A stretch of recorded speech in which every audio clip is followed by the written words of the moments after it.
you walk to that precipice enough times that at some point you just really have nothing left to lose and you just jump off. And something just let go. It just fell away. I was stunned. I was stunned that life could be that beautiful. That life could be experienced that directly. There was no sense of body any longer. The hands felt as if they had swelled up to the size of the house, and it was as if I had shot out of the head like a cannon, at the speed of light with just a kaleidoscope of colors, and there was just no sense of anything left behind. It just felt like my whole life just burst. And that was totally fine. It came with a lot of tears and a lot of smiling. The mind went very, very quiet. The spirit went very, very quiet. The universe went very, very quiet. And there was a deep, deep peace and a deep rest.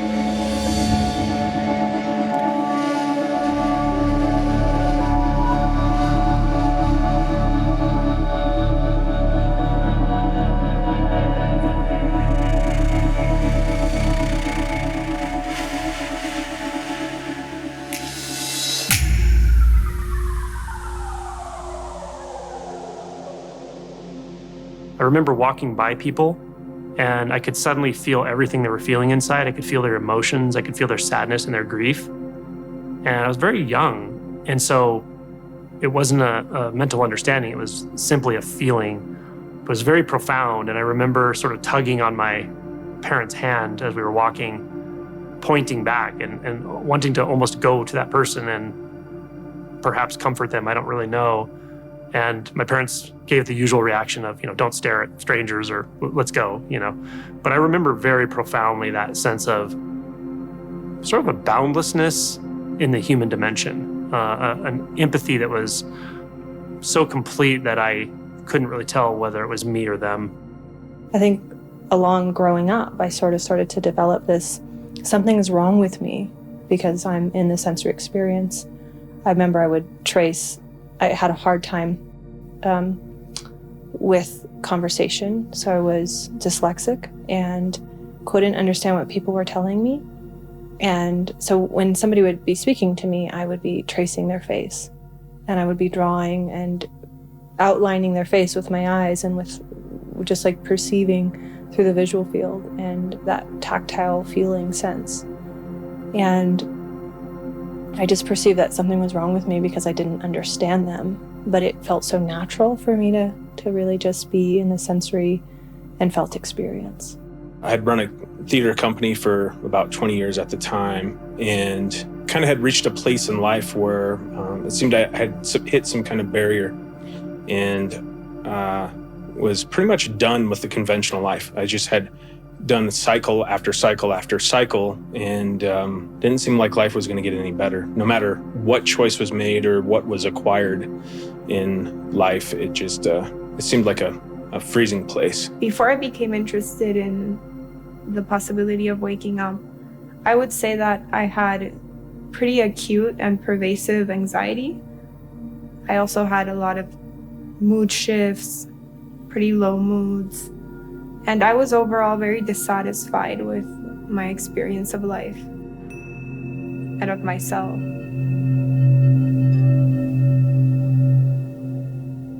When I was a child, my biggest suffering was always around not being accepted for who I was. I was kind of precocious and just adults were frequently annoyed by me and most kids were annoyed by me too. And so my way of being with myself was to spend lots of time alone in my room or out in the woods by myself. And for me, both of those places were very safe because they were quiet and I didn't have to think about who I was. In my early adult life, I realize now that I was experiencing the world how I experience it now. And how I experience it now is through this sensory expression that is very alive in the visual, sensory field. I was at a place of pretty intense depression and had reached a state of such apathy that even the idea of suicide seemed like it was too much work. I tried really hard to find a path that felt like it fit for me, but I always would feel like, no, this isn't right. No, this isn't right. So I was discarding teachers and paths and teachers and paths. And for 20 years, I chose atheism. There is nothing. Nothing means anything. We're all just dust. So for most of my path, I was not aware that there was a clear path towards an end goal, that it was never like that for me. All I knew and became more and more aware of was how deeply I was suffering. And I felt like the more progress I made in the process of introspection, I would call it that. That's what I knew I was doing. Just like observing my own psychology with some spiritual ideas sprinkled into it. The empathic experiences I felt periodically as a child were emotional in nature. They had the feeling tone of emotion, but there was an added sense there of an infinite intimacy, an intimacy that goes beyond the personal emotional experience. So it felt right in a very ineffable way, a very difficult way to describe it. It felt like this is where I'm supposed to go somehow. When all you experience is suffering, you have nothing to compare it to, so it's the norm. That was my experience with it. So I didn't sense that there was a way out of it, but I did really, in a way, I think energetically know that there was, that there didn't need to be a way out of it, that it was just more here, like being here was this always a safe space. So I think I knew that emotionally and energetically without conceptually understanding it. And that's what I always found myself drawing or painting or doing something creative that felt like home. So that was sort of my way in the moment to see that there's more here than suffering.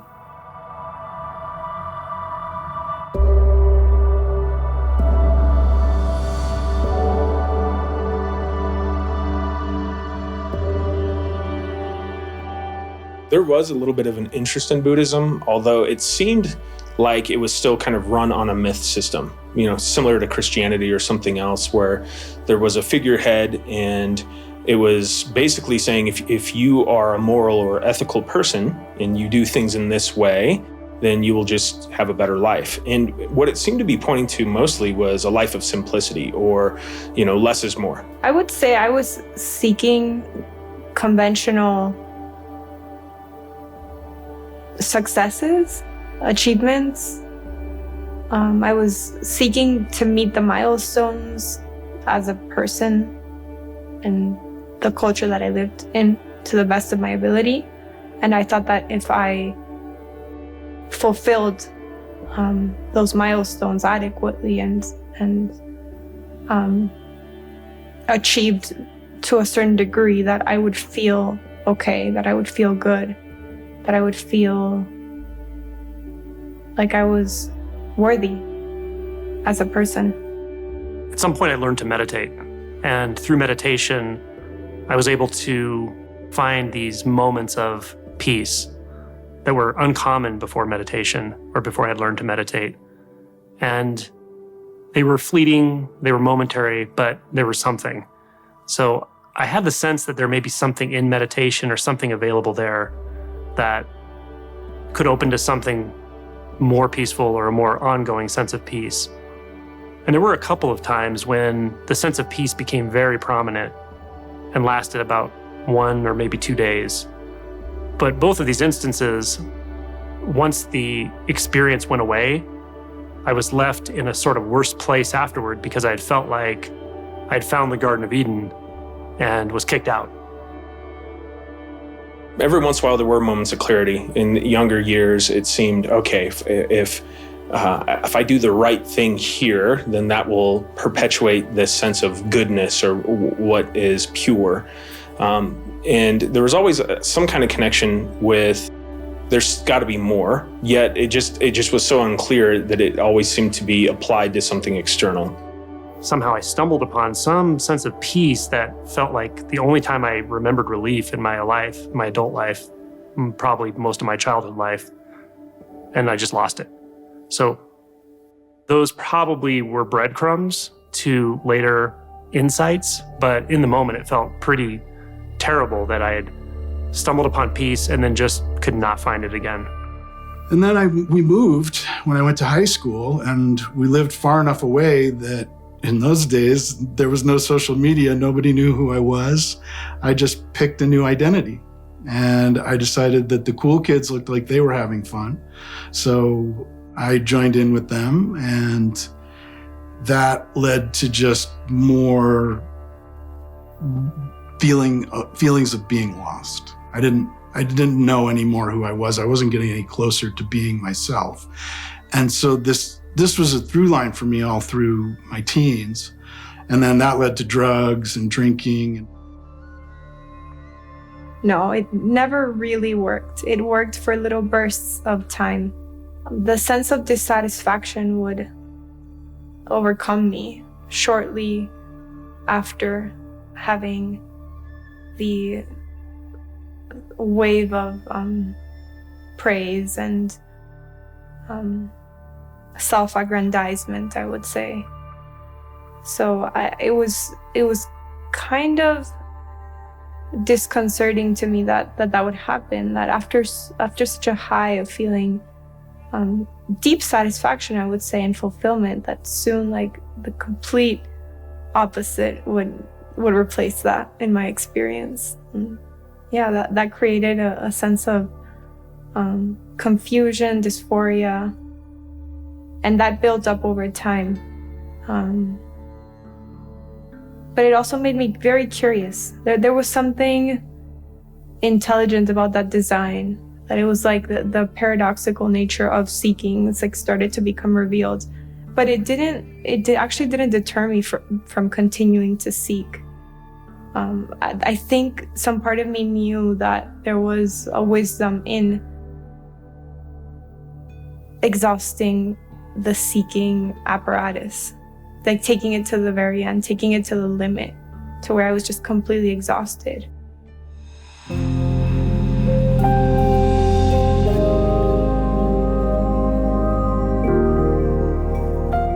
I remember one instance as a child where I was laying on the grass at night with probably one of my sisters and maybe some other kids from the neighborhood.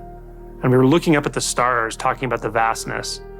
And I had the feeling before of kind of wonder with that. But this went beyond wonder. This felt like I was completely absorbed into the sky. I had just disappeared into the sky. I was the sky in some way, and wasn't even apart from myself to be aware of it and say, hey, I've become the sky. It just felt like sky. And something kind of backed out of it afterward in a way that felt like a little bit jarring, almost maybe a little bit of fear, but it wasn't a lot of fear at that point in my life. And there was a sense of a memory, but not a thinking memory. There was a sense of an intuitive knowing that that is actually what I am somehow, or very, very intimate with that experience of just sky. So that was one mystical type of experience I had as a child. I was in my early 20s, and energetically, I just started opening up and feeling more receptive to energies around me and emotions around me. So when I was with people, I would start to feel what they're feeling, and I would start to, it was really confusing to me that all of a sudden I was feeling something that didn't feel like mine in a way. That caused a deep dive into more of an energetic suffering in a way, because it was really a shock to my system to be that receptive all of a sudden. And I think I was always receptive, but it was a full on, all of a sudden, feeling everybody else's emotions and energies in a room. At the time that I had these experiences of intimacy or these sort of mystical experiences as a child, I didn't really draw conclusions or parallels between them, probably just because I felt so present in general. I was just experiencing one thing and then the other. When I went to college, I had another chance to pick a new identity again. Still not ready to come out to be like who I really was. Still trying to be somebody who I thought I could be. And that's when I took a class called Rajneesh and Gandhi in college. And this was in Oregon. And at the time, Bhagwan Sri Rajneesh, who's now Osho, had started this giant commune out in the desert. And I went out to Rajneeshpuram for a weekend to see what it was like. And I was completely, something moved in me very deeply. I saw people who were being their authentic selves. I just saw all the love and people wanting to be who they were, to know more about who they were. And I saw men walking down the street holding hands for the first time in my life. And I realized that this spiritual path could be a way for me to end the pain I felt about who I was. There was a particular point in life where I had reached just a complete stopping point, and didn't seem like there was much of a point any longer to really apply any more effort.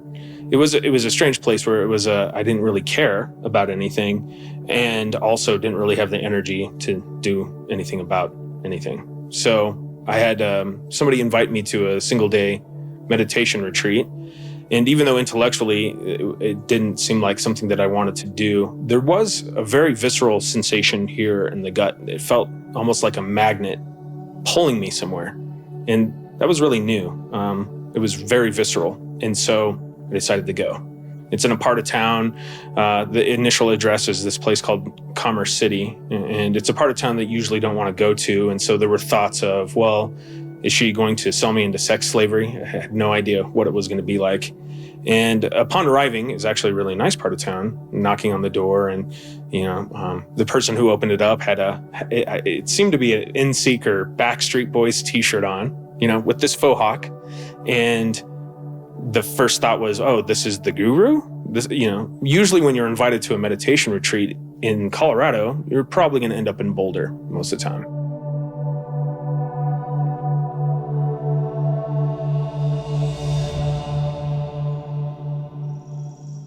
And so now, what a gift to be here in this direct experience, in this now experience, with the expression of emotion, which I find so stunning, and not needing to pull away at all. To be here as I am, to be here as this is. That is the invitation that Angelo invited me into that night, that I took and lit with a fire, because it felt like, yes, finally someone is telling me what I know on some level. Yes, finally I have permission to be as I am. It ignited something in me. Truth just has that ring to it. It must have been within the first 2 minutes of the guided meditation. It felt as if there was no sense of body any longer. The hands felt as if they had swelled up to the size of the house, and it was as if I had shot out of the head like a cannon, at the speed of light with just a kaleidoscope of colors, and there was just no sense of anything left behind. And then it seemed like maybe that lasted for a few minutes, and there was a cue that the round was over, and that had been about an hour of meditation, and had no clue that much time had passed. It seemed that the non-dual insight had something to do with a psychological process coming to an end or being transcended. And that was something that was new in my paradigm. I didn't know that was a possibility. And if I thought that was, I thought that it wasn't for me. I thought that it was only for mystics or monks. So I was taking a course in undergrad college on Zen and Japanese culture. And one of the days that I was in class, the professor was absent, and we had a substitute professor. And this substitute was actually a monk, a Buddhist monk of some order or another. I actually don't know what it was. And he was talking about the principles I had heard about Buddhism before, talking about suffering, what causes suffering, how to address suffering. But there was something about the way he was speaking that was definitely different than anything I'd heard before. In fact, he was not conveying knowledge. He was conveying a possibility very clearly. And it felt like a possibility that was open to me. I was so struck by it because, again, it felt as if a different kind of information, a different order of communication than I had ever experienced before was being offered. So I immediately raised my hand and he called on me and I just said, "Is this possible? This that you're talking about, is this something I can do? This can happen in this lifetime." And I asked it that directly. And he did this wonderful thing. He stopped and he took a couple steps forward and he locked eyes with me and he said, "There is no doubt." And then he paused for a moment and he just went back about lecturing. And I knew at that moment that he knew that I knew something was transmitted, and he confirmed it for me. And it felt very expansive. There was something that started to let go right there, but it didn't completely let go. It was the beginning of a road or a path of some sort, and I could feel it deeply inside. I could feel it very intimately. So I would say that was the first time that I perceived that there's something beyond this life of suffering that I had known. But I damn well knew where I was going. After this interaction with the Buddhist teacher who looked me in the eyes and said, "There is no doubt," I had the distinct sense of a path of sorts, a possibility that was real, that was practical, that was available. That was instinctually obvious. However, something about the moment, the conditions of my life at that point, told me it wasn't ripe yet. It wasn't quite time for this just yet. It almost seemed like too fragile to grab that with my mind, to make it into a goal.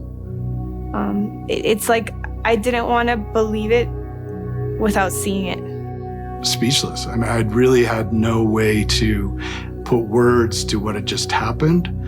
So that was when I knew that, okay, this is interesting. I want to go deeper into this. And so I would watch more videos and the room would melt away, or I would have these very just intense experiences that felt almost like a little psychedelic, but they also felt very peaceful and like there was no thoughts of what was being said. It was just a message that was coming through.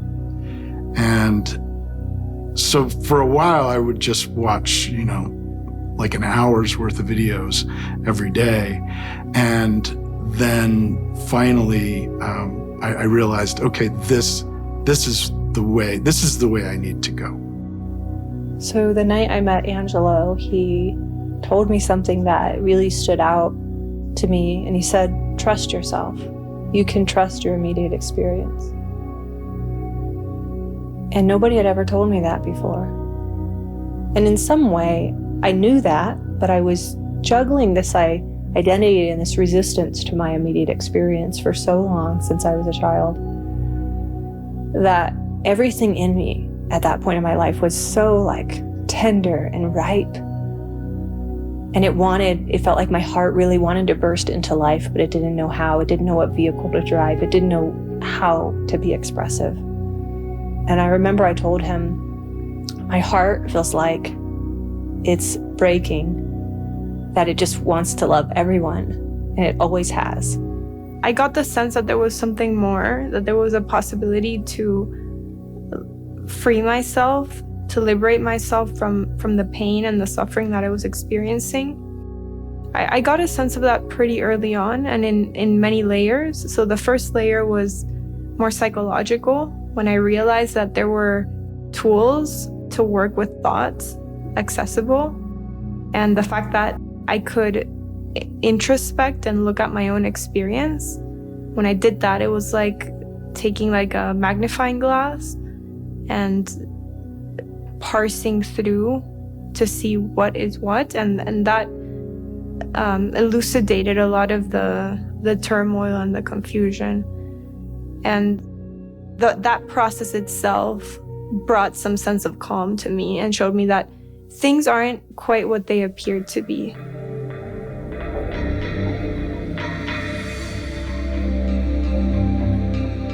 The engagement of the unknown it seems to be a very subtle space. It's not as bold as this duality that we seem to be existing in. It's something almost under the surface or in between the lines. It can definitely be felt. There's no way around that. It's an absolute sensation. And the closer that we seem to get to a sensational space, it seems to take us or unfold entirely on its own. And in that space, there's no thought, there's no orientation, there's really no comparison. So stepping into that space, you might not even remember it, but there will be a sensation that you will always have your finger on the pulse of. And that, it's the best guide we have. And what started to become clear was that the obscuring mechanism for the hidden material was and is identity. And seeing that that's the thread, like that's the common denominator. That's what keeps things seemingly like eclipsed or split off. That's what creates schisms in the mind. We could say that the collective human delusion, the world of mind identification, the world of confusion, disorientation in the mind, ultimately is a sort of stable or at least agreed upon form of disassociation. So we already not only know how to disassociate, we keep ourselves just a bit disassociated at all times. That disassociation creates a sense of distance. That sense of distance allows us to engage thought in such a way that we create a lot of what doesn't actually exist. We fabricate quite a bit.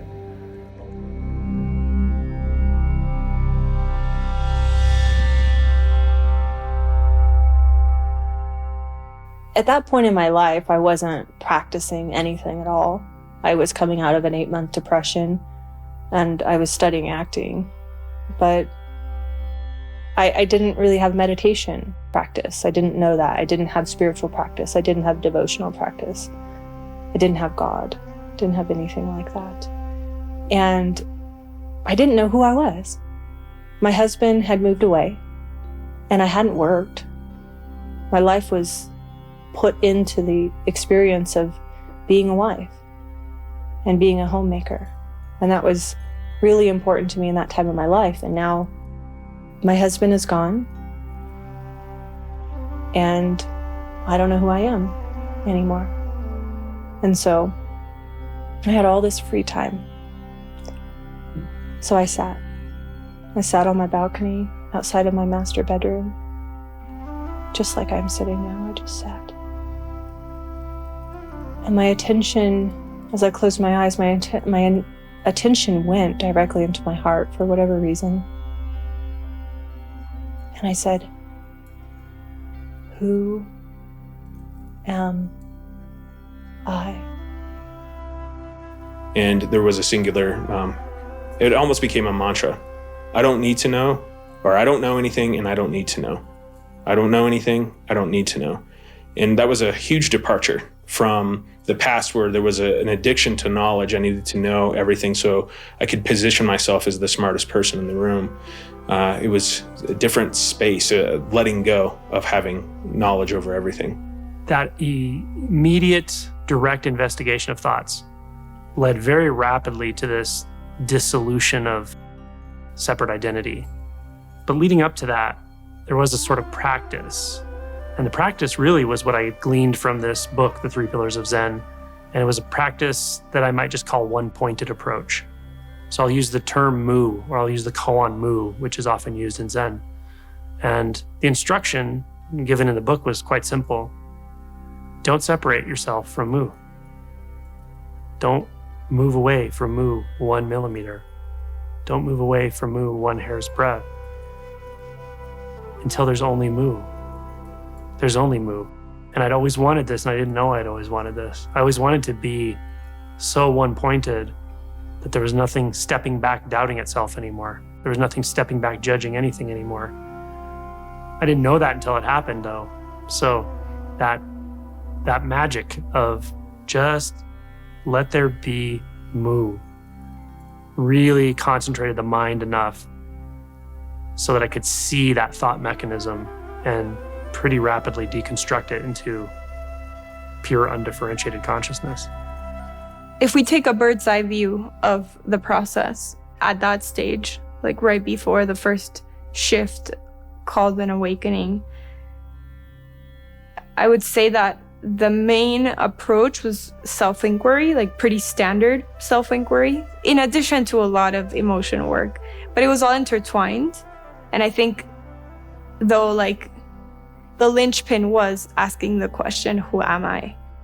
Yeah, inquiry is your best friend when it comes to the unbinding process or spirituality or awakening. What I found through many years of trial and error is that there are a few components of inquiry that really supercharge it, that make it work well. Number one is you can start with an intellectual question, but you never want to end by looking for an answer from the intellect. You want the question to lead you into the unknown somehow, however that is. And it's going to be a little different for everyone. Some people find it very interesting to ask, who am I? Some people don't find that interesting at all. Some people find it interesting to ask, well, where am I? Some people find it valuable to ask, who or what is aware of thoughts? Now, again, once we ask this question, we have to be willing to go into the wordless. We have to be willing to go into the pure experience. So you could say that inquiry is like a transition point between the cognitive world and the world that is truly mysterious. But subsequently, we find that it's more real, more alive, more juicy. So be willing to go into that juiciness. Be willing to let go of what you think you know and find out what is. To have someone validate, first of all, that's a real thing, that the vast majority of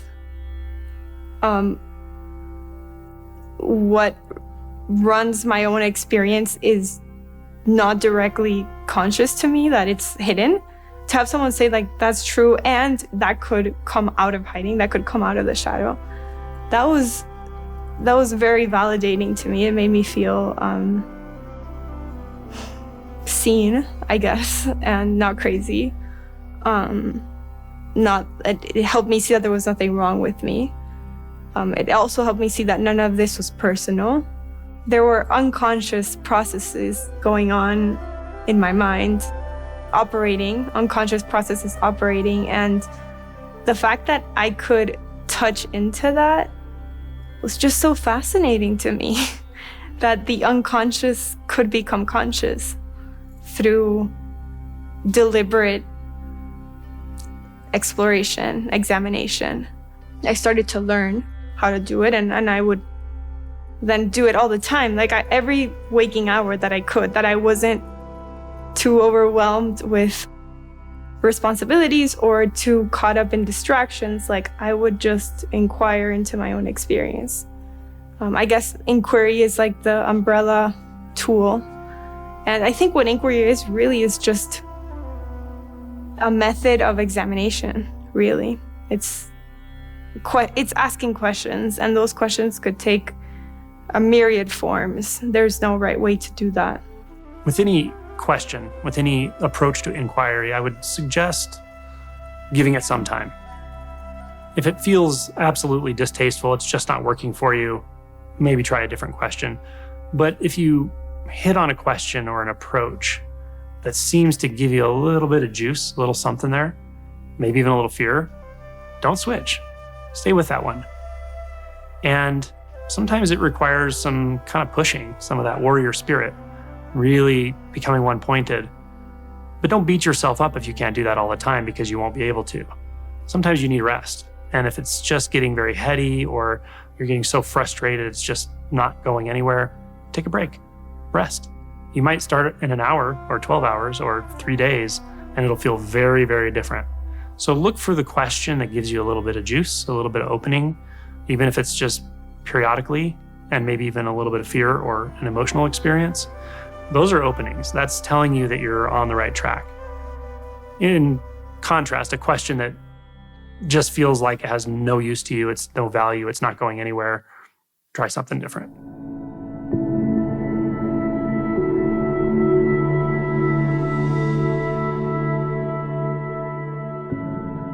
And it felt like I was dropping a penny into a wishing well. It just dripped down deep into the depths of me until it was no longer conceivable. And then, as a spiral usually is, the question came back: who am I? And it just faded away. And then in the space between the words, in the space between the question, there was this opportunity for what was in the wishing well of my heart to bubble to the surface. So I started to get these memories of childhood, these very painful memories. And these very painful memories took me by storm. They took my emotions. They evoked so much. It was available. It was like like a frozen lake, like the lake wasn't frozen anymore. And whatever needed to arise from the lake into the sky came up. And I don't know, I didn't know how to practice. So I just did what was intuitive, and what was intuitive was to stop my inquiry and to move and lay on the bedroom and cry and process and feel and see and look at those memories and let my body respond. And as soon as my body calmed down, I would get back up and sit on my chair and return. Who am I? There was an intuition that kept coming up of instead of moving away from whatever is, just allow it to be so. I think surrender is a complete willingness to be uncomfortable, to enter the unknown. If I didn't have someone to tell me what was happening, I would probably not have been able to detect it. So it was also very poignant to have been like walking the path with a teacher and to have that teacher so clearly discern when that shift started to happen, because it was like he was also experiencing it, even being like many miles away and not in the same physical location. If I could say what it is that causes us to suffer underneath all of it, it's resistance. Now, the funny thing about this is you don't want to make an enemy of resistance when you learn this about yourself. You really have to approach even resistance with kindness, with understanding, with acceptance. You don't want to say no to the no. You want to start by saying yes to the no. Another way of saying it is when you see a layer of resistance and you see another layer of resistance on top of that, sort of like judging yourself for resistance, it's important to start with that first layer and just let it calm itself down. Hold it, don't push on it, don't pull on it, and see if you can't soften that experience a bit. And get to know resistance, understand it. It has a worldview, it has a way of seeing things, it has a life force, so get to know it. And the more you get to know it, the less it will resist. And the less resistance there is, the easier all of this is. And so at first I would start to look really hard. I'm like, oh, there's my mind. Yep, that's me. Oh, but is there a me? I'm not sure. I don't think so. But I was just very like, this is a concentrating exercise. And I realized, no, it wasn't a concentrating exercise. And so I started to let go a little. And I think I had heard that advice somewhere that, just let go. Just let it be what it is. So I would do inquiry, and then I would do a little bit of just natural meditation. I would go back and forth, back and forth, back and forth. And so I did that for a few months every morning for about an hour, hour and a half. It felt like I was opening a door that I always wanted to open, but nobody ever told me how or gave me permission to even look that way. And it was killing me to not look for one more moment. So I had to look, I had to see. I had to let my heart break. I had to let my heart open. Felt like something was being revealed, and I didn't really care what it was, because again, it's like it wasn't something tangible. It wasn't something that I could grab a hold of. It wasn't something that I could even talk to other people about. It was just a felt sense of what's real. That's the roadmap to surrender. Knowing you may feel some fear, and you will come to a place where you know you can let go more. And just trust it. Trust yourself. Trusting that you're not here to suffer. And trusting that you don't have to be in control of everything. If you let go, you're really going to be okay fundamentally, but you're going to feel some fear.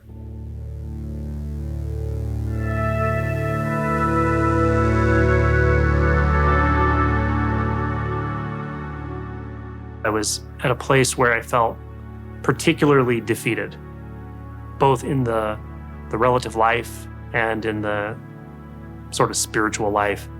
Meditation didn't seem to go any deeper.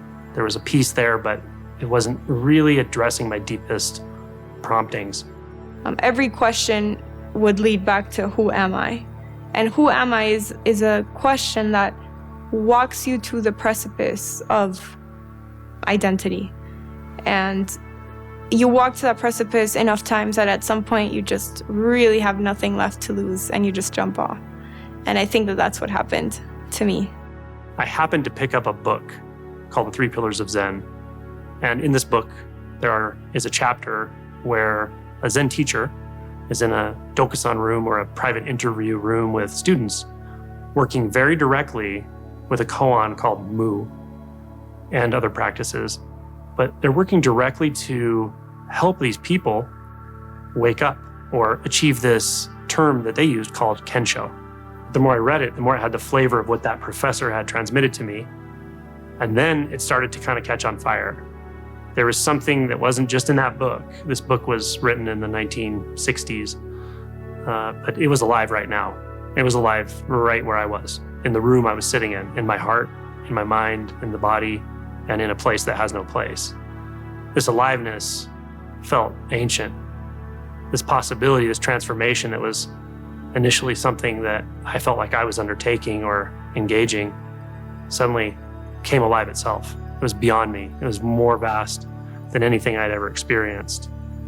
So it was as if the practicing, suffering me that was desperate and trying to wake up, trying to cross over, trying to let go, got smaller and smaller and smaller, or less and less there.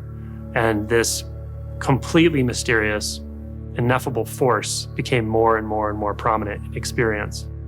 One morning, Sunday, October 16th, I was out on my back porch and doing my morning meditation and my inquiry, and the sun was coming up.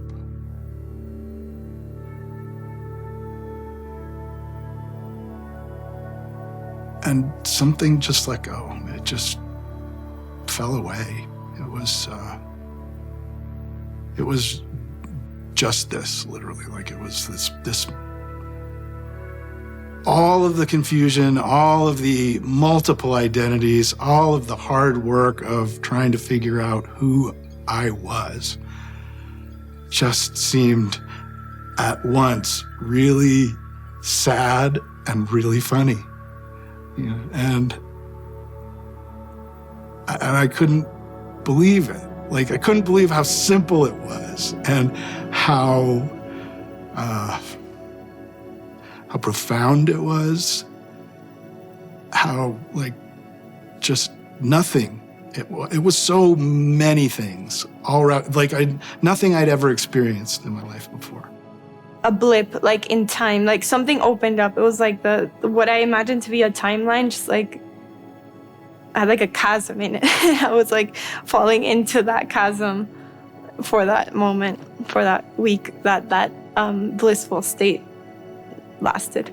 I was noticing thoughts. And I was noticing first that there were a lot of thoughts, which I had noticed in meditation before.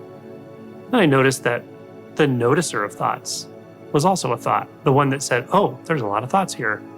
That itself was a thought. And then the one that noticed that was also a thought.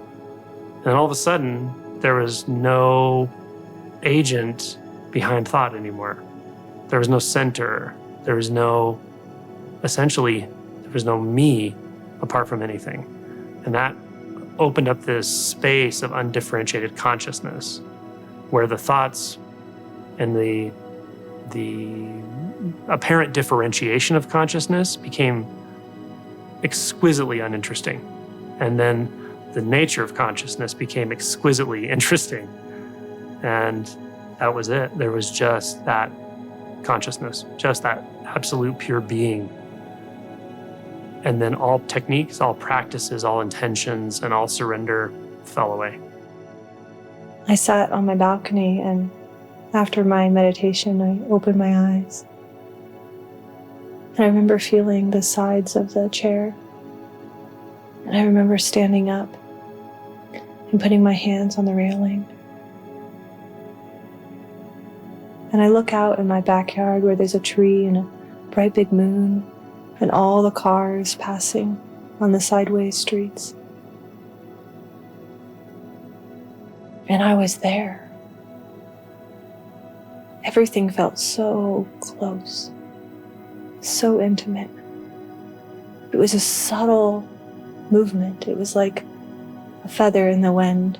Nothing could be apart. The wind and the feather were one. It was so intimate. And I remember somehow keeping such a gentleness to that. I didn't jump for joy or feel ecstasy in that way. It was just like, yes, here. After meeting Angelo and returning home, it was as if the world had suddenly switched from something that was monochromatic to something that was extremely vivid. A lot of things happened.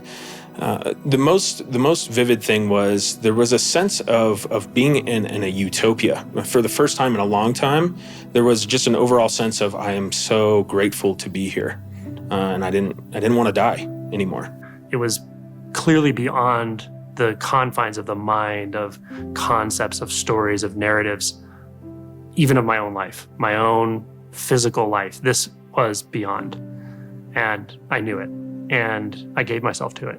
I let go, and I let go, and I let go, and I let go, and then the letting go, let go, and then there was nothing but letting go. And then the letting go was this mysterious force. And then there was no separation anywhere between anything. There was no inside, no outside, no upside, no downside, no real, no unreal. It was absolute undifferentiated experience. And that was the most profound discovery I've ever made. And it felt like that apparatus of identity of who I was, command and control, just crashed to the ground. And all that was left was a big pile of rubble, but at least that, the big mess of it was there instead of what had been feeling unsurmountable before. It happened over a couple of days. I wouldn't say it was like one instant. It was like a process of probably like 2 or 3 days where this shift was happening, and it kept deepening and deepening and deepening. It felt like a state of pure bliss. Like it was just deeply enjoyable. Everything that my body, and mind were doing, it felt effortless. It felt like someone else was pulling the strings, and yet I was both like an audience of like in the audience of my own life and in the center, like at the same time. And I was like experiencing the passing of time and the flow of just physicality, like so interwoven. That's what it felt like. And I looked in my hallway closet where all my clothes and all of my life had been, all of the costumes of my life had been hung in there. And I remember thinking, whose clothes are these? I could recognize that they were supposed to be mine, but they didn't feel like mine in that moment. They didn't feel personal in that moment. It felt like a wardrobe. Like this was the clothes I was wearing when I was being someone. And I had this long mirror at the edge of my closet. And I looked in the mirror, and it didn't look like me. Who am I looking at? Is what I thought. What is this? What is this that's looking out of my eyes?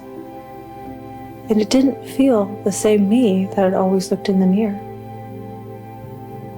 And so I stood there and stared in the mirror for only God knows how long.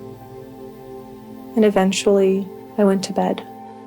It just felt like my whole life just burst.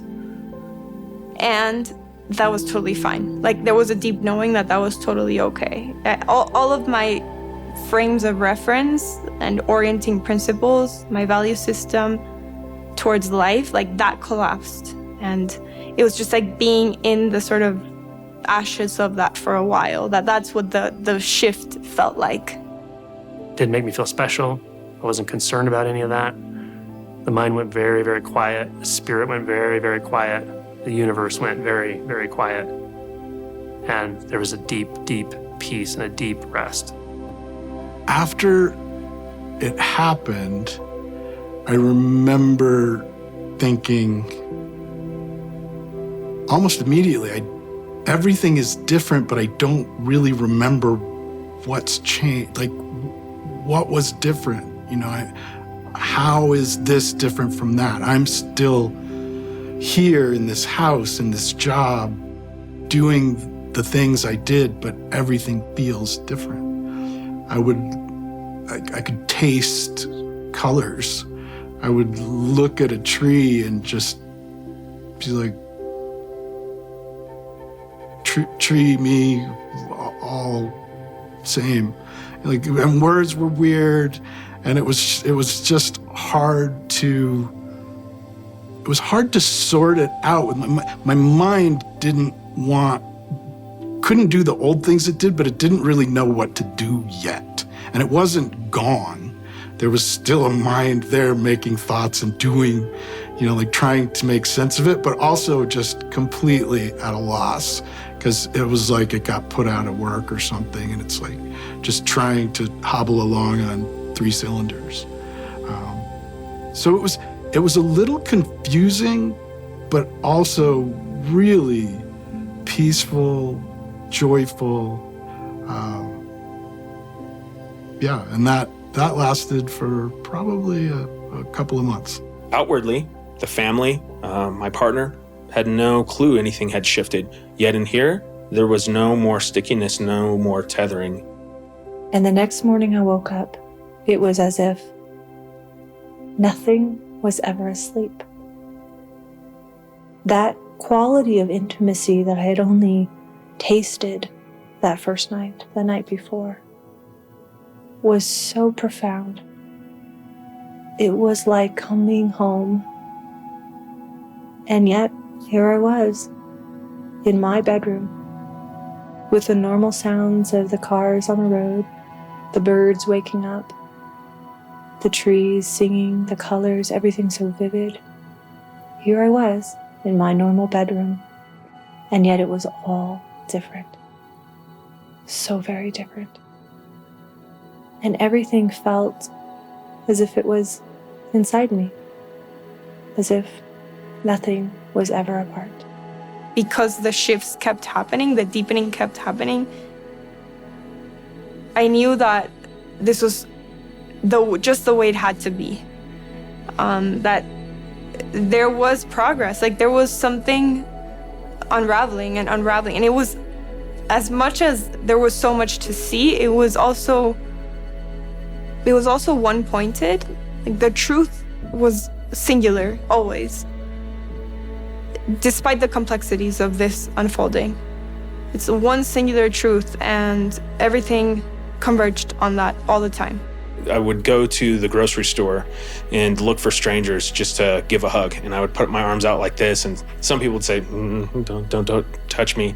And so I'd have like a hug energy from a distance, and other people would embrace. And it was just this nonstop embracing of people and experiences in just a really kind of playful, kid-like way. This child in me that was so alone in her brilliance by herself her whole childhood, she was finally free to be as expressive as she possibly wanted. It came with a lot of tears and a lot of smiling.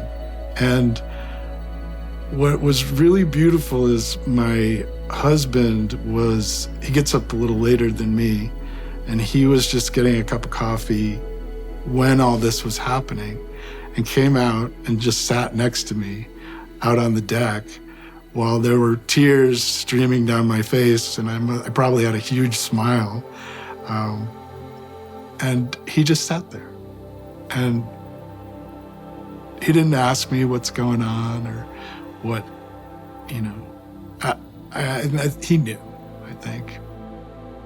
I was stunned. I was stunned that life could be that beautiful, that life could be experienced that directly. And it carried out into such a beautiful laughter, such a beautiful, expressive energy for 8 months. Everything was so free.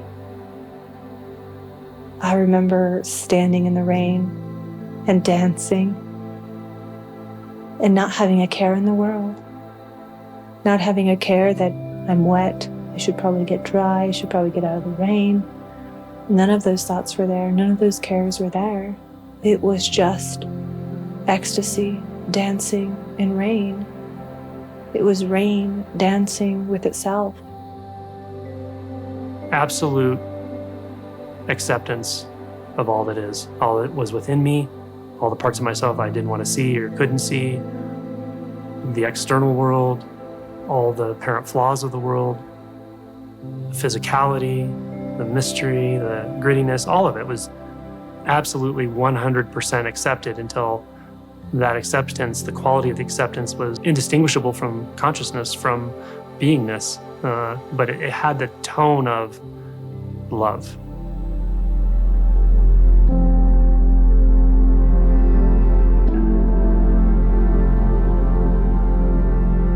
I often tell people who are approaching this kind of shift, this kind of awakening, that don't be surprised if it feels like some other force or some other dimension is coming in that is really beyond you.